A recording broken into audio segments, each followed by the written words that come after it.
শুক্রবারও আমার হাতে হাত দিয়ে 18 জন মানুষ এসে বলছে, হুজুর এতদিন মানুষের তৈরি করা আইনের পক্ষে ছিলাম, আজকে থেকে আল্লাহর আইন আমরা প্রতিষ্ঠার জন্য আপনার হাতে হাত দিচ্ছি।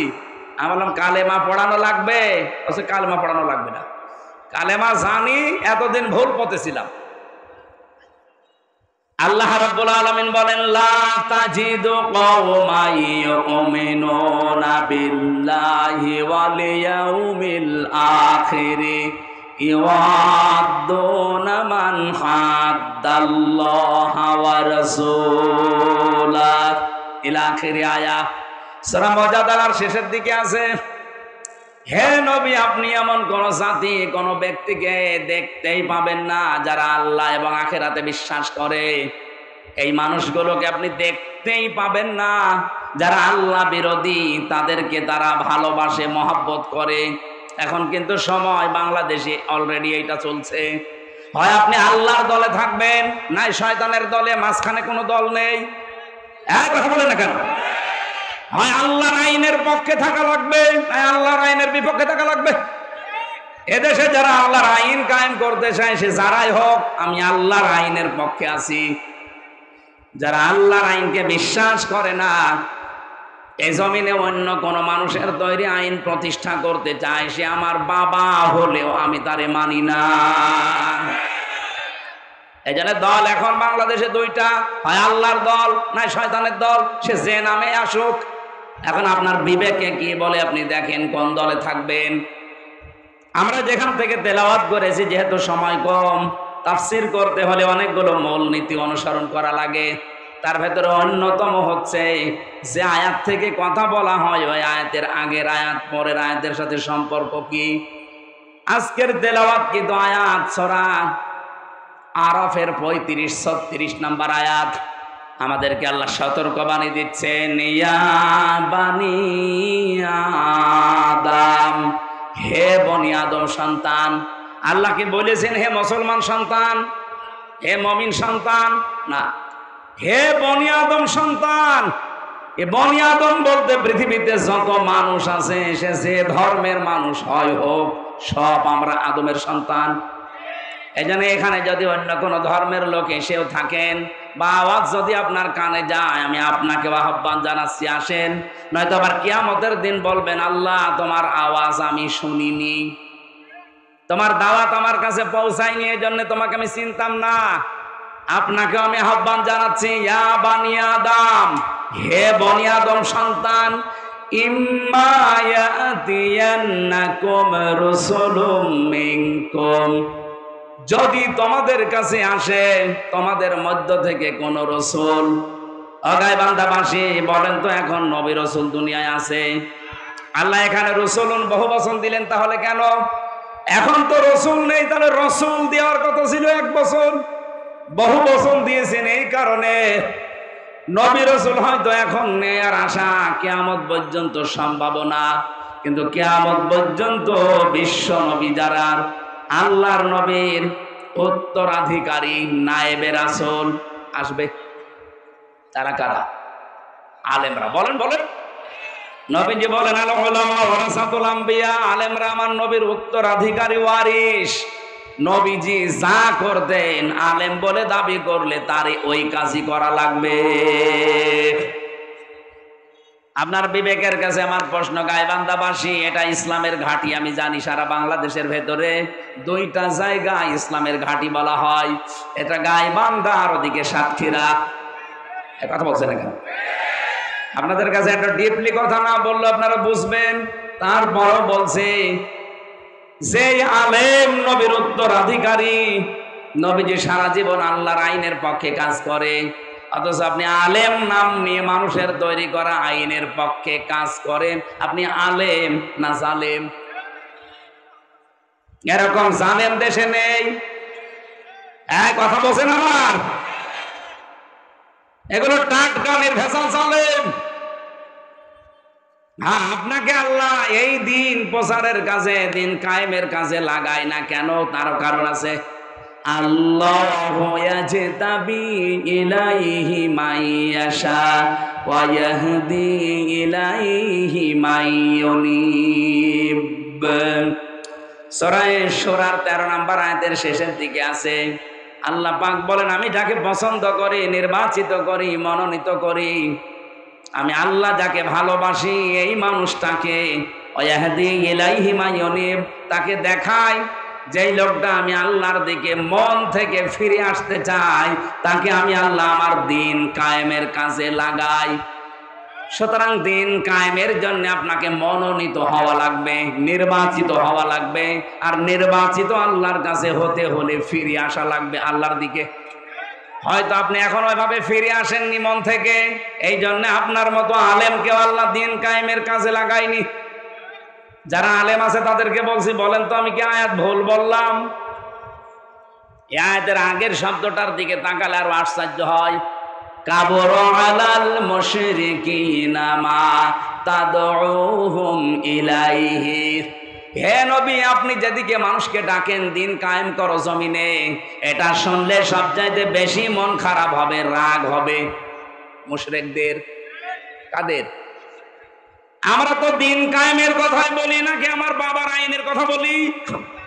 দিন কায়েমের কথা বললে যারা বিভিন্ন ট্যাগ দেন যে জামাত ইসলামের লোক, এ রাজাকার, এ ধান্দাবাজ, এ রাজনীতি করে, আপনি বুঝতে হবে যে আপনার ভেতরে কোনো শিরিক আছে, আর শিরিক যে করে সে মুশরিক।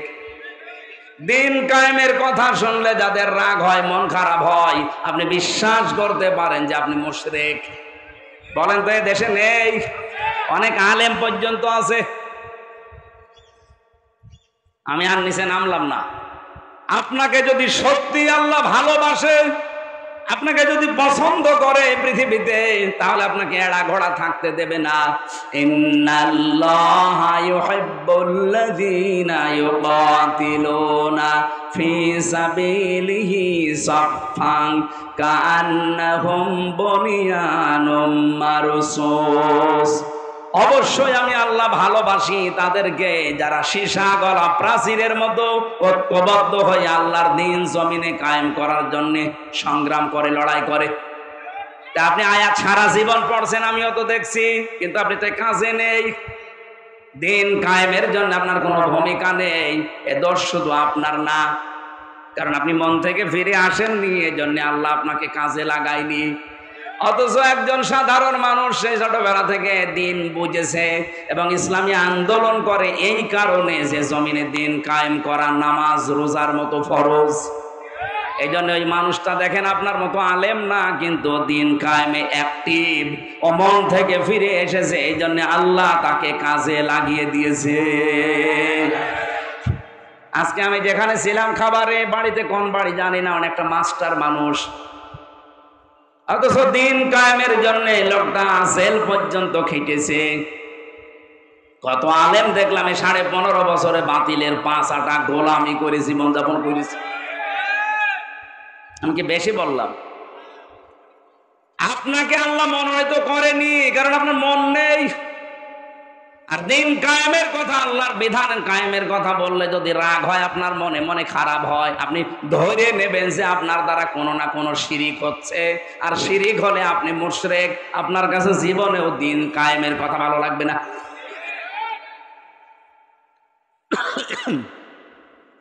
যেহেতু নবী রাসূল আর আসবে না, কিন্তু এখন আছে কারা? বলেন বলেন। সব আলেম না, রসুলুন বহু বছর যারা বিশ্ব নবী মুহাম্মদ রাসূলুল্লাহর আদর্শ অনুসরণ করেছে এবং পূর্ববর্তী রসুলদের। সূরা ইয়াসিনের 30 নম্বর আয়াতটা একটু পড়বেন বাড়িতে। আজকে যদি এখানে সুন্দর পরিবেশে বসে দাঁড়িয়ে শুয়ে কেউ কোরআন শুনতেন, তার তুলনায় যে কর্দমাক্ত জায়গা, বহু মানুষের কাদার ভেতরে দাঁড়িয়ে বসে বিভিন্ন কষ্টে আছে। আমরা নবীর এই কথা অনুযায়ী বিশ্বাস করতে পারি আমাদের আজকের একটা মাহফিল কমপক্ষে 70টা অনুষ্ঠানের সমান হবে ইনশাআল্লাহ। আমাদের যা কিছু বলেন তো কষ্ট স্বীকার করেন আর শান্তি ভোগ করেন, এটা কার জন্য? বলেন না, সলাতি ওয়া নুসুকি ওয়া মাহইয়া ওয়া মামাতি লিল্লাহি রাব্বিল আলামিন। হে নবী আপনি বলেন যে আমার নামাজ, আমার কুরবানি, আমি যে বেঁচে আছি, আমি যে মরে যাব, যা করি আমার আল্লাহর জন্য। এই জন্যে কষ্টে থাকলেও আমার কোনো দুঃখ নেই, আনন্দে থাকলেও কোনো দুঃখ নেই। লিকাইলা তাসাও আলা মা ফাতাকুম ওয়ালা তাফরাহু বিমা আতাকুম। কোন নিয়ামত পেলে আনন্দে আত্মহারা হয়ে যেও না, আবার কিছু হারিয়ে ফেললে একেবারে দুঃখ দুর্দশায় পাগল হয়ে যেও না। এই জন্য যারা এই সেন্স নিয়ে চলাফেরা করে যে আমার সবই আল্লাহর জন্যে, সে নারী হোক আর পুরুষ হোক, তারে আপনি আল্লাহর দিনের জন্য যতই কষ্ট দেবেন ওর কাছে কষ্ট মনে হয় না। আমি জেলখানাতে দেখেছিলাম বহু মানুষ ফাঁসির কন্ডেম সেলের ভেতরে। আমি তো 3 বছর ছিলাম এক ঘরে, 24 ঘন্টা তালাবদ্ধ। আমার চাইতে বহু মানুষ 5 বছর 7 বছর 10 বছর পড়ে আছি। এমনকি আমি আয়না ঘরেও ছিলাম প্রথম দিকে। ওখানে বহু মানুষ কষ্টের কথা আমি দিছে দেখেছি। এত বড় বড় নখ হয়ে যায় মানুষের। কেউ 5 বছর 7 বছর 14 বছর পড়ে আছে, কেউ জানে না। এমন ভয়ঙ্কর জায়গা, চুল দাড়ি গোঁফ দেখলে মনে হচ্ছে যায় যে জঙ্গল থেকে বেরিয়ে এসেছে। কারণ ওখানে চুল দাড়ি গোঁফ নখ কাটার মতো কোনো সিস্টেম নেই। ওই হয়তো 6 মাস 1 বছর পরে একবার নাম কাওয়াজতে আসে, গোপনে কিছু করে চলে যায়। যে লোকটা আছে মনে হয় 8 বছর 10 বছর 14 বছর আছে, আপনি নিজেকে ওই জায়গায় একটু কল্পনা করেন তো যে কি জীবন তার।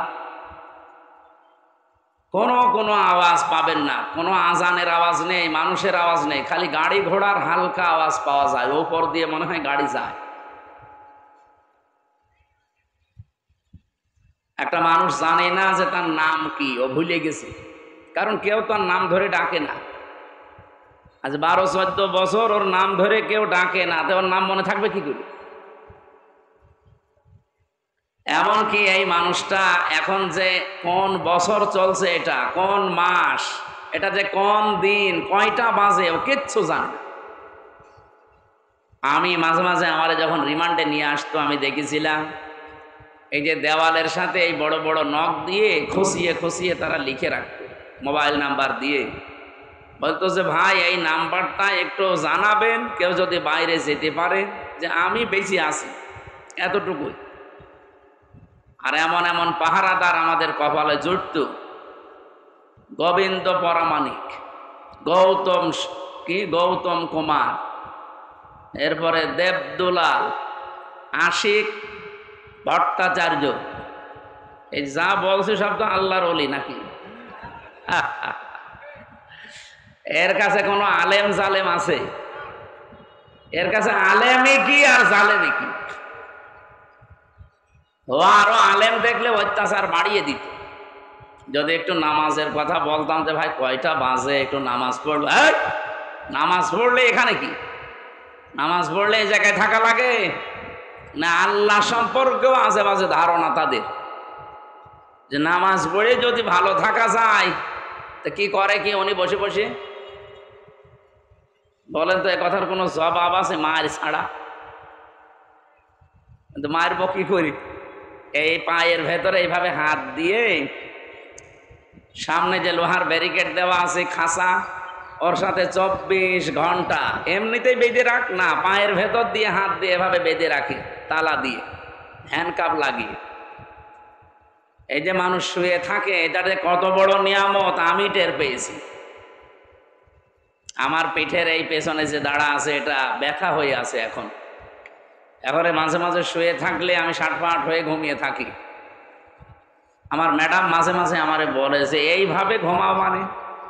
আরে ভাই, ঘুমাইছে কেন? তুমি তো টের পাচ্ছ। আমার জেলখানার সাথী ছিল মুফতি ফখরুল ইসলাম, নোয়াখালী বাড়ি। ওই লোকটারে নিয়ে প্রথম 22 দিন একাধারে এই পায়ের ভেতরে হাত দিয়ে হ্যান্ডকাপ লাগিয়ে রেখেছিল। শুধু 1.5-2 মিনিট সময় দিত টয়লেট করার জন্য। খাবার যা দিত, সকালবেলা কয়েকটা পচা ছোলা দিত, আর দুপুর বেলা 1 মুঠ ভাত দিয়েছে, তার ভেতরও 3-4 রকমের সবজি তরকারি সব একসাথে। বলেন তো, এই যে খাবারের কথা বললাম, এ খেয়ে কি মানুষ বেঁচে থাকার মতো?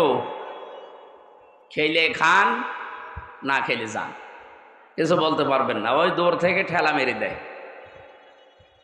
আমি একটা চেয়ার দেখেছিলাম ওখানে, আমারে বসায়নি, কিন্তু যারা আমার আগে নিয়ে গেল তারে বসিয়েছিল। এই এখানে এত নড়াচড়া করেন কেন? এদিকে সরে বসেন, এখানে আসবেন না। উনি আমারে বলছিল, ভাই এরকম একটা লম্বা চেয়ারে হাত দুইটা হ্যান্ডকাপ দিয়ে আটকিয়ে দিল, পায়ের সাথে বেড়ি লাগিয়ে দিল, আর এই গলার সাথে একটা বেল্ট লাগিয়ে একটা টিপ দিল। 1 মিনিটে 120 বার ঘোরে। 1 মিনিট পরে মনে হচ্ছে যে আমি 8-10টা দুনিয়া দেখতে পাচ্ছি। এই ছিল আয়না ঘরের শাস্তির নমুনা। তাও তো আমি পুরাটা পাইনি, মাত্র 3 বছর পেয়েছি। আর যারা 14 বছর পেয়েছে বলেন তো, আপনি নিজেকে ওই জায়গায় দাঁড় করান। এখনো পর্যন্ত যারা জালেমদের সাফাই গায়, এদেরকে নিয়ে যে ওই ঘরের ভেতরে অন্তত 2 বছর রাখা দরকার। এখনো বলে কি করেছে আমার আপা, যে ওনার পালিয়ে যাওয়া লাগলো। তোমার সাথে তো করেনি, করেছে আমার সাথে, আমি টের পাচ্ছি।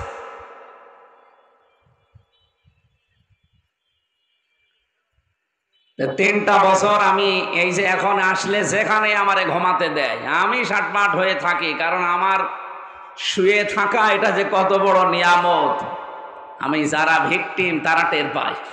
এই শক্ত চেয়ারে বসতে পারি না।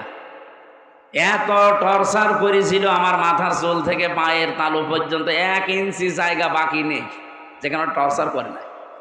সবচাইতে বেশি করেছে পেছনে, মানে ম্যাডাম ছাড়া কাউকে দেখানো যায় না, এমন কঠিন অবস্থা করে দিয়েছিল।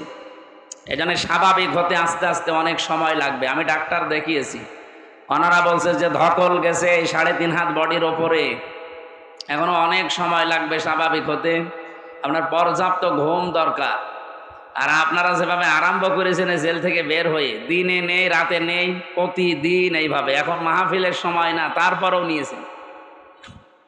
এরপরও বাংলাদেশ জামাতে ইসলামী কুষ্টিয়া 3 আসনে আমার নামটা ঘোষণা দিয়েছে। এ বিষয়ে আমি কিছু জানতাম না। এরপর থেকে আমার মাথার উপরে আরেকটা চাপ যুক্ত হয়েছে। মানুষ যে কোনো এক লাইনে কাজ করে, হয় দায়ী আল্লাহর কাজ করে, আল্লাহর দিন প্রচারে, নয়তো রাজনীতি করে। আমার এই 2 লাইনে ঠেকাতে গিয়ে তারপরও শরীর যেহেতু অসুস্থ, স্বাভাবিক না, মানে আমি আর পেরিয়ে উঠছি না।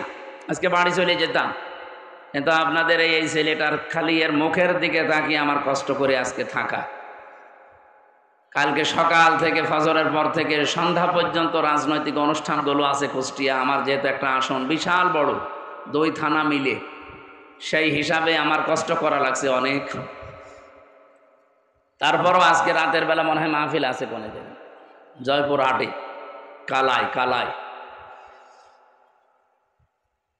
আমি যে বর্ণনাটা দিলাম, আপনি নিজেকে ওই জায়গায় দাঁড় করালে স্থির থাকতে পারবেন? বলেন, কি কঠিন যন্ত্রণা তারা সহ্য করেছে। কেউ 8 বছর, আমি পেয়েছি একজনকে 8 বছর পড়ে আছে।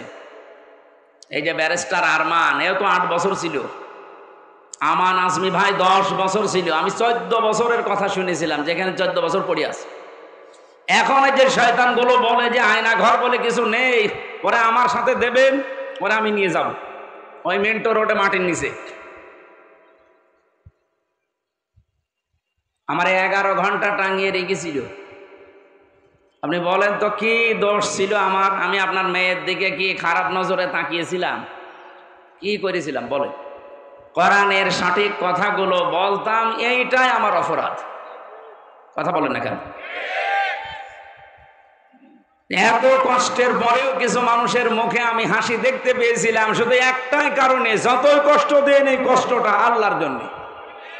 তাদের তুলনায় আমাদের আজকের এই কষ্ট কি খুব বেশি? বলেন। ওরা যদি আল্লাহর জন্য, দিনের জন্য এত কিছু স্যাক্রিফাইস করতে পারে, আজকে ঘন্টাখানিক সময় একটু দেওয়া যাবে না? হ্যাঁ, 1 ঘন্টা কথা বলবো ইনশাআল্লাহ। দল, মত, জাতি, বর্ণ, ধর্ম নির্বিশেষে, অন্য ধর্মের মানুষ মনে হয় এলাকায় আছে। হ্যাঁ, সবাইকে আহ্বান জানাচ্ছি, কারণ আজকের তেলাওয়াত কিন্তু আয়াত শুধু ইমানদারদের না, ইয়া বানি আদম, বনি আদমের সন্তান যারা, তারাই আল্লাহ আজকে অ্যাড্রেস করেছেন। সবাইকে আমরা কোরআনের আলোচনায় ওয়েলকাম জানিয়ে শুরু করছি, খুশি হয়ে বলছি আলহামদুলিল্লাহ। দরুদ আর সালাম পড়ছি আমাদের নবী। এটা রবিউল আউয়াল মাস। আপনারা কোন সম্পর্কে কথা শুনছিলেন আমি জানি না। রবিউল আউয়াল মাস আসলে আমরা যেটা করি আসলে ওইটা করার নিয়ম না। নিয়ম হচ্ছে নবীজির জীবনীকে অনুসরণের জন্য সিদ্ধান্ত নেওয়া। আল্লাহ রাব্বুল আলামিন বলেন, এই এত আওয়াজ করলে তো সমস্যা, কষ্ট হচ্ছে তো জানি, একটু আওয়াজ করবেন না ভাই, একটু আওয়াজ বাদ দিয়ে দাঁড়িয়ে থাকেন। কোরআনে কারিমে রব্বুল আলামিন বলেন, এই পৃথিবীতে রবিউল আউয়াল মাসে নবীজিকে পাঠিয়েছিলাম, এই মাসেই তাকে আমি আল্লাহ তুলে নিয়েছিলাম। বিশাল একটা মিশন আর ভীষণ তার জীবনে ছিল। ওয়াল্লাযী আরসালা রাসূলাহু বিল হুদা ওয়া দীনিল হক লিইয়ুযহিরাহু আলাদ দীনি কুল্লিহি ওয়ালাউ কারিহাল মুশরিকুন। তিনি সে আল্লাহ যিনি তার রাসূলকে পৃথিবীতে তিনি হক দিয়ে সত্য বিধান দিয়ে পাঠিয়েছেন। এই আয়াত দ্বারা বোঝা যায় পৃথিবীতে যত নিয়ম নীতি যত ধর্ম আছে সবগুলো বানোয়াট, ইসলাম বাদে। এখানে আবেগ দিয়ে না, এটা বিবেক দিয়েই বলছে। অন্য ধর্মের যেহেতু রেকর্ড হচ্ছে, বহু মানুষের কানে এটা পৌঁছাবে। চ্যালেঞ্জ দিয়েছি, দুনিয়াতে ইসলাম বাদ দিয়ে কোনো ধর্ম নেই, সবগুলো ভোকাস মার্কা, সব বানানো। আপনি বলেন নিজের হাতে বানিয়ে নিজের হাতে আবার ভেঙে ফেলেন, পানিতে চোবান, একটা ধর্ম হলো।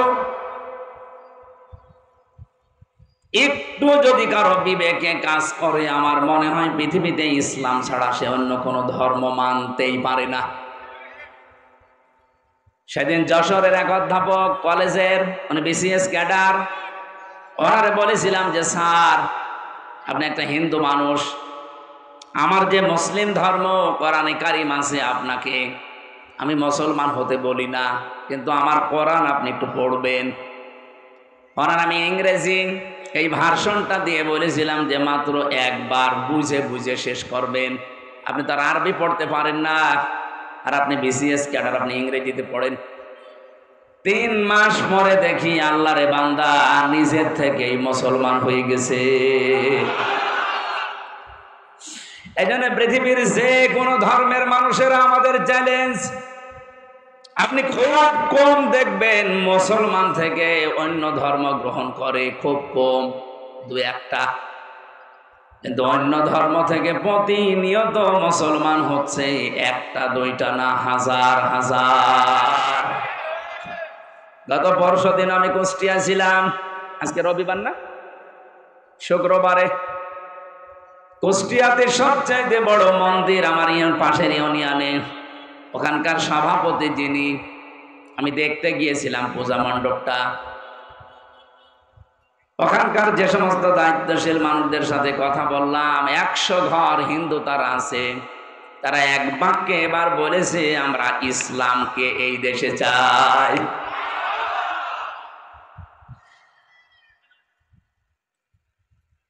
আমার তো মনে হচ্ছে যেভাবে দলে দলে পালে পালে মানুষ আজ ইসলামের দিকে আসতেছে, শুধু জামাত ইসলামে না, তারা চায় যে দেশে আল্লাহর বিধান ইসলাম কায়েম হোক। আপনি আগস্টের 5 তারিখের আগে 2024-এর একটা রিপোর্ট দেখবেন, মাত্র 100 জনের 15 জন মানুষ বলতো যে আমরা এই দেশে ইসলাম চাই। অথচ 1 বছর 1 মাসের ব্যবধান, আন্তর্জাতিক একটা সংস্থা আছে মাইক্রোসফট, এরা রিপোর্ট দিয়েছে শুধু বাংলাদেশের এই 64 জেলায় এখন 100 ভাগের 77 ভাগ মানুষ বলছে আমরা ইসলাম চাই।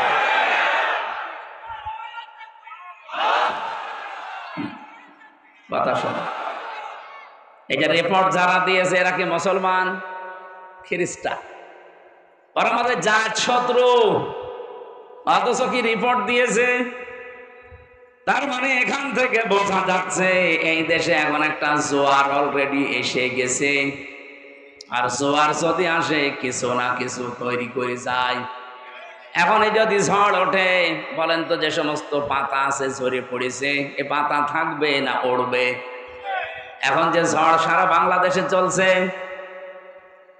আমি তো আর শুধু গাইবান্ধার গোবিন্দগঞ্জের বানেশ্বরে বসে নেই। এদেশের 56,000 বর্গ মাইল, 630টা থানা আছে এই গোবিন্দগঞ্জের মতো। প্রায় সবগুলো থানায় আমার যাওয়া শেষ। কমপক্ষে প্রতিনিয়ত যাওয়া আসা এই চলাফেরা করে দেখতে পাচ্ছি এই যে ঝড় উঠেছে, এই ইসলামকে এবার এরা সংসদে পৌঁছিয়ে দেবে। এখনো পর্যন্ত আমি অনেক আলেমকে, অনেক ইমামকে দেখি, এরা বলে যদি ইসলামের পক্ষে এখন কাজ শুরু করি, আর যদি ইসলাম ক্ষমতায় না যায় তাহলে আমার কি হবে? আমার ইমামতি থাকবে। আরে ভাই, আপনি ইমামতি নিয়ে আসেন, আর আপনার এই ধারণা কেন তৈরি হয় যে ইসলাম এবার যাবে না?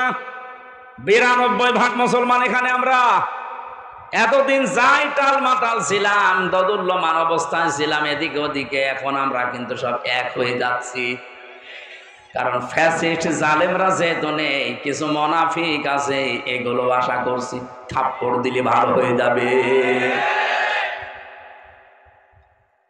এদেশে যেহেতু ফ্যাসিস্ট নেই, নতুন করে কেউ গড়ে উঠতে চাইলেও সে পারবে না।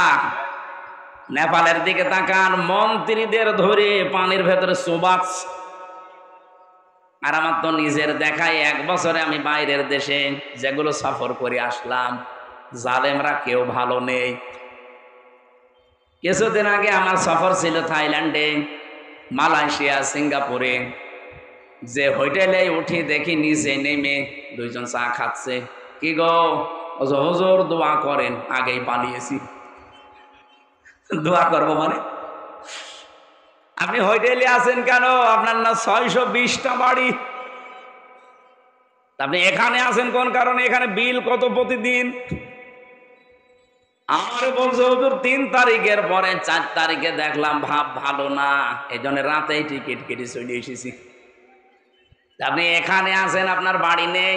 আমরা তো জানি আপনার সাহেব পাড়া আছে মালয়েশিয়াতে, আপনাদের বেগম পাড়া বানানো আছে, এই সিঙ্গাপুরের মতো জায়গায় আপনার ফ্ল্যাট নেওয়া আছে। তা 1টা 2টা না, 1 ফ্লোরে 18-20টা ফ্ল্যাট সব আপনার। এরপরও আপনি হোটেলে থাকেন কেন? বছরগুলো সব তালা লাগা। এখানে থাকি খুব গোপনে, নিচে নামি না। কয়েক মাস পরে একবার নামি, কারণ আমি এই দেশে 20 লাখ বাঙালি আছে জানি। ওরা যদি আমারে দেখে পিটিয়ে ভর্তা বানিয়ে ফেলবে। এই জন্য খুব গোপনে আছি। আপনি আমার জন্য দোয়া করেন, ওর জন্য দোয়া আসবে। যা হয়েছে ওইটার সুর ধরে নেপালে, এরপরে এখন আরম্ভ হয়েছে দাদাদের দেশে ভারতে। আপনি দেখেছেন কি অবস্থা? মোদির ঘর বাড়ি জনগণ ভেঙে ফেলতে যাচ্ছে। আর আমার বিশ্বাস মোদি থাকবে না, ওর ঘর বাড়ি না, ওকে আল্লাহ টুকরা টুকরা করে অপমান করবে। কারণ এই শয়তান আল্লাহর বহু ঘর ভেঙেছে। হ্যাঁ, কথা বলেন না কেন? কতগুলো মসজিদ ভেঙেছে। মসজিদ ভাঙে না, ওর কপাল ভেঙেছে। পৃথিবীতে যারা আল্লাহর ঘরে হাত দিয়েছে, আল্লাহ একটাকেও ছাড়েন নাই। আপনি আব্রাহার দিকে তাকান, কাবা ঘর ভাঙতে এসে কাসফিম মাকুল হয়ে গেছে, ভুসির মতো। অথচ কতগুলো ঘর আপনি ভেঙে দিলেন বিনা কারণে।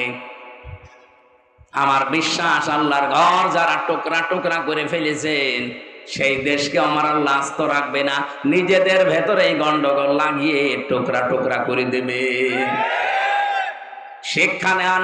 এখনো যদি কোনো জালেমরা শিক্ষা না নিতে পারে, আমার মনে হয় ওর কপালে হেদায়েত বলে আর কিছু নেই। কারণ মানুষ যখন অপরাধ করতে করতে সীমা পার করে ফেলে, তখন আর ফিরে আসার রাস্তা থাকে না।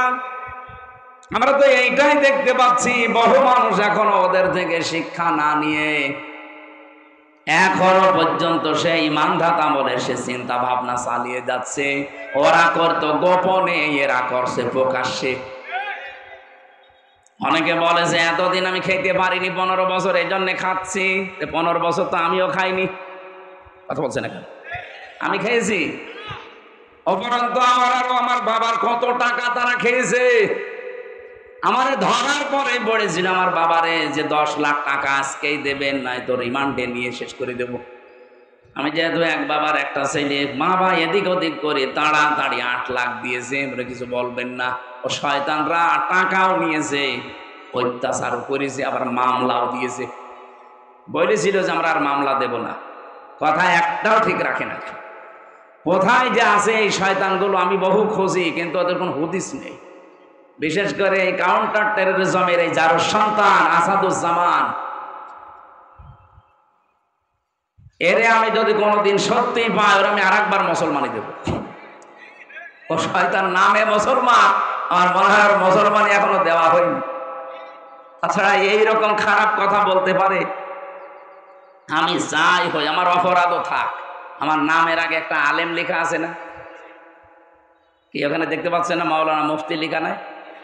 আমি যত খারাপ হয়, আলেমরা কিয়ামতের দিন আল্লাহ নিজে বিচার করার সময়ও ঢেকে নেবেন, জনসম্মুখ থেকে আলাদা করে ঢেকে তার কাছে জিজ্ঞাসা করবে, এই এই অপরাধ করেছিলি?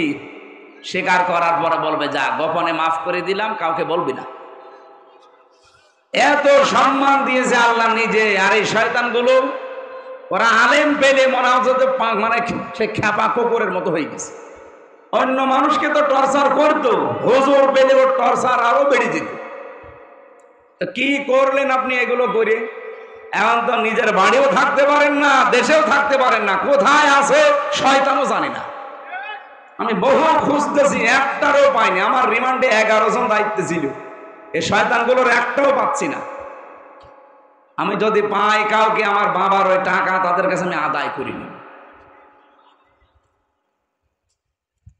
এই জন্য যারা এখনো এই ধান্দায় আছেন যে এতদিন খেতে পারিনি তাই খাচ্ছি, এই যে ফজো পাগলা নামে একজন আছে, ওই শয়তানের কথাবার্তা সব উল্টো পাল্টা। এই শয়তান বলছে এই 15 বছর খাইনি, এখন খাবো না। মানে ওর নামের মিনিং বের করেছে একজন, দেখলাম ফতে ফাউল, বর্গের যতে জারজ, আর লতে লুচ্চা, ফজলো দিয়ে কি হয় আপনি এবার মিলান তো। ওর মুখ দিয়ে যে সমস্ত কথাবার্তা বের হবে এটাই স্বাভাবিক। আমার মনে হয় এই ডাকসু আর জাকসু নির্বাচনে ছাত্র দল থেকে একজনও নির্বাচিত হতে পারেনি, শুধু বিএনপির কয়েকজন নামধারী এই মুনাফিকের কারণে। এই নয়ন নামে একটা আছে মাগুরাতে বাড়ি, একটা টাটকা নির্ভেজাল মুনাফিক। আর এই ফজো পাগলা কিশোরগঞ্জের, ওদিকে আছে পাবনার। এই নামগুলো নিতে আমার কাছে ঘৃণা লাগে। এগুলো মানুষ নামে কলঙ্ক। একটা মাজলুম দল বিএনপি, তারা এই 15.5 বছরে বহু জুলুমের শিকার হয়েছে, তাদেরকে ডুবিয়েছে এই কয়েকটা শয়তানের কথা। মানুষের মনের ভেতরে ঘৃণা তৈরি হয়েছে। 28 জন মানুষ পাশ করেছে ঢাকা ভার্সিটিতে, একটাও এরা নেই। 23টা হয়েছে শিবিরের, আর 5টা হয়েছে স্বতন্ত্র। আপনি কি করলেন এতদিন রাজনীতি করে বলেন? শিবিরের যে সে ভোট পেয়েছে প্রায় 14,100, ছাত্র দলের যে ভোট পেয়েছে মাত্র 5,100।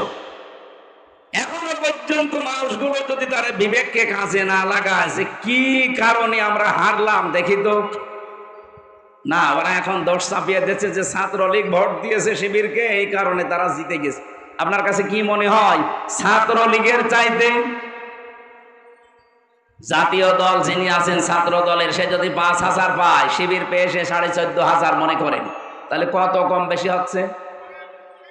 9,500। তো সেখানে 5,000 বাদ দিলাম, এখনো কয় হাজার থাকছে? 9,000। 9,000 এত নিষিদ্ধ করার পরে যদি ছাত্রলীগ 9,000 ভোট দিতে পারে, তা বিএনপির রাজনীতি করার দরকার কি? তাদেরকে ডুবাতে, এই দেশ থেকে বিদায় করার জন্য একটা সূক্ষ্ম ষড়যন্ত্র চলছে। আমার সাথে তারেক জিয়া সাহেবের পিএস, তার বন্ধু গিয়াসউদ্দিন মামুন, সব এক জায়গায় ছিলাম আমরা 3 বছর। এই যে বাবর সাহেব স্বরাষ্ট্র প্রতিমন্ত্রী ছিল, বাইরে আমরা ফতোয়াবাজি করি, এ দল ও দলকে দেখতে পারি না, রাজাকারের ট্যাগ দেয়। আর জালেমরা এই 15.5 বছরে আমাদের সব এক জায়গায় রেখে তালা মেরে রেখেছে। থাক, এরপরও যদি আপনার হোশ না ফেরে, আগামীতে 100 চকশো আসতেছে, আপনি কিন্তু সে কি মারা খাবেন বলে যেন, আমি বাংলায় বললাম না, এইটা আসতেছে আপনার কপালে। এই জন্য সাবধান। আপনাদের পাশের জেলা বগুড়া শহীদ জিয়াউর রহমান, আল্লাহ তাকে জান্নাতের ফেরদাউস নসিব করেন। সেই লোকটা ভালো ছিল, কিন্তু তার আদর্শের উপরে এখন বিএনপির রাজনীতি আর চলে না। এরা সব এখন দাদাদের গোলাম হয়ে দাঁড়িয়েছে। দাদারা যা বলে এরা তাই করে। পিটান এরা আসলে ভালোভাবে খায়নি তো। বাবর মিয়ারে জিজ্ঞাসা করেন গিয়ে, কি পিটানো পিটিয়েছে বাবর। 17 বছর লোকটা জেলে ছিল, 17 বছর। মাঝে মাঝে আমার বলতো, হামজা মনে হয় যে আমি ফাঁসি দিয়ে মরি যাই। কেন? মানুষ এভাবে থাকতে পারে? গিয়াসউদ্দিন মামুন ভাই 17 বছর ছিল, কি অবস্থায় রেখেছিল জেলের ভেতরে এই বিরোধী দলের লোকজনকে আপনি জানেন? মনে হচ্ছে যে আমাদের এক একটা দিন 1 বছরের চাইতে কঠিন মনে হতো। এখন যদি আমাদের এই দেশে আমরা যারা ওই 14 দল বাদ দিয়ে আছি, তারা যদি কামড়া কামড়ে আরম্ভ করি এই দাদাদের ইশারায়, দেখবেন আবার জালেমরা কিন্তু ভর করবে। তখন দোয়া দরুদ পড়েও কিছু হবে না। এই জন্য বাদ দেন ভাই, ভাড়াডবি হওয়ার আগে একটু চিন্তা ভাবনা করে আগান। ওই মানধাতা আমলের সমস্ত ত্যাগ দিলে এখন আর কেউ খায় না। ওই রাজাকার আলবদর ওগুলো বাদ দেন। আশা করছে এটা রেকর্ড হচ্ছে তো, সারা দেশে যাচ্ছে, ওদের বিবেকের আয়নায় একটু ওরা দেখবে। এরপরও যদি ডুবতে চায় কেউ যাক, ডুবে যাক, আমাদের আর কিছু করার নেই। কারণ ইসলামের যে ওয়ার জোয়ার এবার এসেছে, আমরা বিশ্বাস করি আল্লাহ তার ইসলামকে এবার এই দেশে রাষ্ট্রীয় পর্যায়ে নিয়ে যাবে। আমার জেলখানার 3 বছরের প্রতিদিনের তাহাজ্জুদের দোয়া ছিল এইটা। আমি মাজলুম ছিলাম, এটা বিশ্বাস হয়? বলেন বলেন। ইত্তাকি দাওয়াতাল মাজলুম ফাইন্নাহা লাইসা বাইনাহু ওয়া বাইনাল্লাহি হিজাব। মাজলুমের বরদোয়া থেকে বেঁচে থাকবা, কারণ মাজলুমের বরদোয়া আর আল্লাহর ভেতরে কোনো পর্দা থাকে না। যেহেতু আমি মাজলুম ছিলাম, আমি বিশ্বাস করি মাজলুমের দোয়া আল্লাহ ফেরত দেয় না। 3 বছরে বলেছিলাম, মাবুদ জীবনে যদি কিচ্ছু কবুল না হয়, অন্তত চর্ম চোখে একটু দেখার সুযোগ করে দিও যে 56,000 বর্গ মাইল তোমার কালাম দিয়ে চলছে। আমার বিশ্বাস এ দোয়া আলেমদের দোয়া, হাজারো আলেমে দোয়া করতো, তাদের দোয়া কবুল হয়ে গেছে। কথা বলেন, কথা বলেন। ইয়া হাসরাতান আলাল ইবাদি মা ইয়াতিহিম মির রাসূলিন ইল্লা কানু বিহি ইস্তাহজিউন। আল্লাহ পাক বলেন, আমার বান্দা বান্দীদের জন্য আমার আফসোস, আমার আক্ষেপ যে এমন কোন নবী রাসূল পাঠালাম না যার সাথে সমসাময়িক মানুষেরা ঠাট্টা করে নাই, বিদ্রুপ করে নাই, উপহাস করে নাই। বলেন তো, নবীদের চরিত্র খারাপ ছিল? বলেন বলেন। তাদের সাথে ঠাট্টা করার কারণ এইটা যে তারা আল্লাহর বিধানের কথা বলতো। কথা বলেন না কেন? সুতরাং আজও যদি কেউ আল্লাহর বিধান কায়েমের কথা বলে, বুঝবেন সেই নবীওয়ালা কাজ করছে। নবীদের সাথে যেমন ঠাট্টা বিদ্রুপ উপহাস করা হয়েছিল, সত্যিকারে কেউ যদি নায়েবে রাসূল হয়ে দায়িত্ব পালন করতে চায়, তাকেও মানুষ ঠাট্টা করবে, বিদ্রুপ করবে, উপহাস করবে, বিভিন্ন উল্টাপাল্টা নাম তারে দেবে। কথা বলেন ঠিক কিনা? এমনকি নবীজির মতো মানুষকে তারা 3 বছর জেলে রেখেছিল, দেশ থেকে তাড়িয়ে দিয়েছিল। আর আমি এমন মাওলানা যে আমারে সবাই ভালো বলে। নবীজির মতো এত বড় ভালো মানুষকে সবাই ভালো বলে নাই। আবু জেহেল ভালো বলিছে। আপনারা যে সবাই ভালো বলে, আপনি কি নবীর চাইতে ভালো মানুষ? তাহলে বুঝে নিতে হবে আপনার ভেতরে কোনো না কোনো কায়দায় মুনাফিকি ঢুকেছে। ইহুদিরা তো আপনাকে ভালো বলার কথা না, খ্রিস্টানরা আপনাকে ভালো বলার কথা না, মুশরিকরা আপনাকে ভালো বলার কথা না। তারা তো সব সময় আপনার পেছনে লেগে থাকার কথা। তারাও দেখে না, বলে হুজুর খুব ভালো। আপনাকে রাগ করলেন?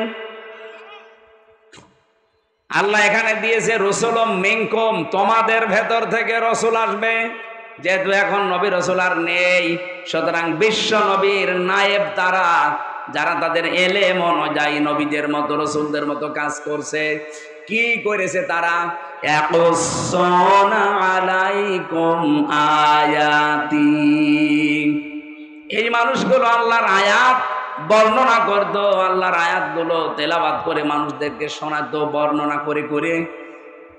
ফামানিত্তাকা ওয়া আসলাহা, যে ব্যক্তি নবী রাসূলদের কাছে এই কাহিনী শোনার পর, আল্লাহর কিতাবের কথাগুলো শোনার পরে নিজেদেরকে আল্লাহর ভয়ে ভীত বানাবে, তার মানে মুত্তাকি হবে এবং নিজেদেরকে সংশোধন করে নেবে।